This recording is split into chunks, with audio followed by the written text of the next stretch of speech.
আসসালামু আলাইকুম গাইস, কি অবস্থা সবার? কেমন আছেন সবাই? আশা করি সকলেই ভালো আছেন। আমি আলহামদুলিল্লাহ ভালো আছি। আমি মোহাম্মদ ইয়াসিন আরাফাত, আপনারা দেখতেছেন কোডকেয়ারবিডি। ফুল ওয়েব ডেভেলপমেন্ট কোর্সের সিএসএস পার্ট 9 এ সকলকে স্বাগতম।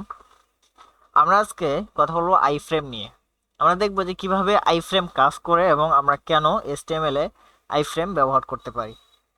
তো আইফ্রেম আমরা কেন ব্যবহার করে থাকি? আইফ্রেম ফ্রেম আমরা কথাটা মানে ফ্রেম শব্দটার সাথে আমরা সকলেই পরিচিত। ফ্রেম কাকে বলা হয়? ফ্রেম নির্দিষ্ট একটা জিনিসের নির্দিষ্ট একটা ডিজাইন তৈরি করে দেয়, নির্দিষ্ট একটা বিষয় ডিজাইন তৈরি করে দেয় আর কি। যেরকম আমরা ছবির ফ্রেম দেখি, ইত্যাদি ইত্যাদি।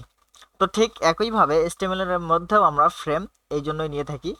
আর একটা বিষয় সেটা হচ্ছে যে আমরা এইচটিএমএল এ ফ্রেম নেই কোনো একটা লিঙ্কের মাধ্যমে কোনো একটা বিষয়কে এমবেড করার জন্য আর কি, সরাসরি সেখানে বসায় দেওয়ার জন্য।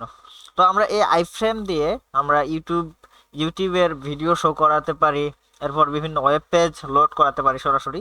তো চলুন আমরা সরাসরি ভিজুয়াল স্টুডিও কোডে মুভ করি এবং সেখানেই দেখি কিভাবে এগুলো কাজ করে। তো এখান থেকে আমি এখানে একটা ফাইল ক্রিয়েট করে রাখছি, আমি এখান থেকে ব্যাক করলাম, এটাকে আমি ভিজুয়াল স্টুডিও কোড দিয়ে রান করলাম। তো দেখতে পারতেছেন এটা আমাদের ভিজুয়াল স্টুডিও কোড। ওকে, তো এখানে আমরা কোড করব। সর্বপ্রথম আমি এইচটিএমএল এর স্ট্রাকচারটা নিয়ে আসলাম, আসার পর এখানে আমি লিখে দিতে পারি আই ফ্রেম।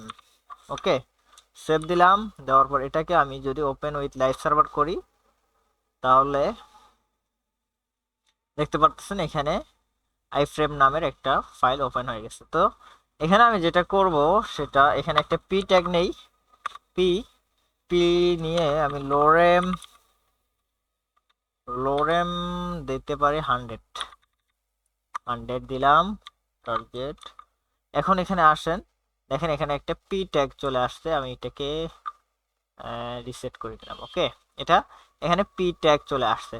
তো আমরা যদি এখানে আরেকটা কাজ করি, এই পি ট্যাগের নিচে একটা আই ফ্রেম ট্যাগ নেই, আই ফ্রেম ট্যাগ নেওয়ার পর এটাকে আমি ফ্রেম বর্ডার এটা উঠাই দিলাম, এটা আমি পরে দেখাই দেব। এবং এখানে আমরা এর ভিতরে যেটা করতে পারি, এই পি ট্যাগটাকে এখানে নিয়ে আসতে পারি, control C, control V, control S. Okay, তো এখানে দেখতে পাচ্ছেন আই ফ্রেম চলে আসছে, বাট পি ট্যাগটা দেখা যাচ্ছে না। এর কারণ হচ্ছে এখানে আমাদের দেওয়া যাবে না, আমরা এসআরসি তে লিংক করে দেব। ওকে, তো এটা সেভ দেন।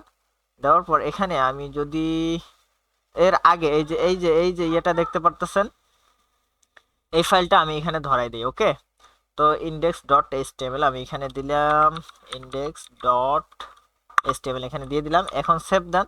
তারপর এখানে আসেন, দেখেন এখানে এটা ইমবেড হয়ে গেছে আর কি এই ফাইলটা। এটাকে যদি আমি ওপেন করি তাহলে দেখতে পারবেন আপনারা index.html, এটাকে ওপেন উইথ লাইভ সার্ভার করলাম। এই যে হুবহু সেম জিনিসটা এখানে কিন্তু চলে আসছে এই ইমবেডের কোডের মাধ্যমে। তো এটাকে যদি আপনি একটা হাইট উইডথ দিয়ে দেন, এখানে আসেন এবং এখানে লিখেন হাইট হাইট দিয়ে দেন 300 পিক্সেল এবং উইড একটা দিয়ে দেন, উইথ 100% দেন। ওকে, সেভ দিলাম। দেওয়ার পরে এখন যদি আমি এখানে আসি, দেখেন এটা ফুল উইড হয়ে গেছে এবং হাইট 300 পিক্সেল হয়ে গেছে। ওকে, এ হলো আইফ্রেম এর কাজ। এখানে আমরা আরো একটা জিনিস দেখতে পারি, কোন একটা ইমেজকে যদি আমরা দিতে চাই কিরকম হয় ব্যাপারটা আমি দেখে নিই একটু। আই এম ইমেজ লিখে সার্চ দিলাম। আচ্ছা, আমরা এই ইমেজটা দিয়ে দেখি, কপি ইমেজ অ্যাড্রেস এবং এখানে আসি, আসার পর এই যে এখানে আমরা এই ইমেজটাকে দিয়ে দিলাম, সেভ দিলাম। তারপর এখানে আসেন, আসার পর সরি এটাতে না, এটা দেখেন ইমেজটাও কিন্তু চলে আসছে এবং উইডথটা বেশি হয়ে গেছে। ইমেজের উইডথ যেহেতু বেশি তাই এটা এরকম হয়ে আসছে। আমরা যদি এখানে হাইটটা একটু কন্ট্রোল করে দেই, হাইট এখানে দিতে পারি 700 পিক্সেল এবং সেভ দিয়ে যদি এখানে আসি, দেখেন এখন এখন এটা পাচ্ছে, হাইটটা আরো একটু বাড়াই দিতে হবে আর কি, তাহলে এটা ঠিক হয়ে যাবে। ওকে, এই হলো আমাদের আইফ্রেমের কাজ। আমরা যদি আরেকটা বিষয় দেখাই, আমি যদি কোড কেয়ার বিডি সাইটে যাই, কোড কেয়ার বিডি এখানে যদি আসি, আসার পর দেখতে পাচ্ছেন এটা হচ্ছে আমাদের ওয়েবসাইট। তো আমি এই লিঙ্কটা যদি কপি করে নেই, নেওয়ার পর এখানে এই ইমেজের লিঙ্কটার জায়গা আমি এই যদি ওয়েব পেজটাকে দিয়ে দেই, দিয়ে যদি আমি সেভ দেই, দেখবেন যে এই ওয়েবসাইটটাই এখানে লোড হয়ে গেছে। এটাতে দেখেন পুরো ওয়েবসাইটটা কিন্তু এখানে চলে আসছে। ওকে, পুরা ওয়েবসাইটটাই এখানে চলে আসছে, আমরা লোড করে ফেলছি। তো এটার হাইটটা যদি আমি দেই 100% দিয়ে দেই, দেখি কি হয়। 100% সেভ দিলাম।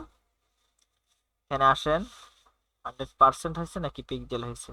ও 100% হয়েছে, বাট এখানে ওইভাবে কাজ করতেছে না। এখানে আমি দিলাম 1000 পিক্সেল, সেভ দেন এবং এখানে আসেন, দেখেন সুন্দরভাবে এটা কিন্তু কাজ করতেছে। ওকে, এটা হলো আইফ্রেমের কাজ। আমরা নেক্সট ভিডিওতে দেখবো যে কিভাবে আইফ্রেমের মাধ্যমে কোনো একটা ইউটিউব ভিডিও এবং বিভিন্ন বিষয়গুলো আমরা শো করাতে পারি।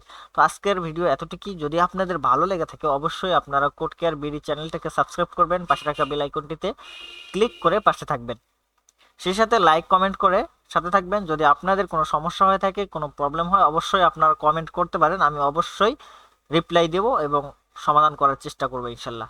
তো সকলে ভালো থাকবেন, সুস্থ থাকবেন। আল্লাহ হাফিজ, আসসালামু আলাইকুম রহমতুল্লাহ।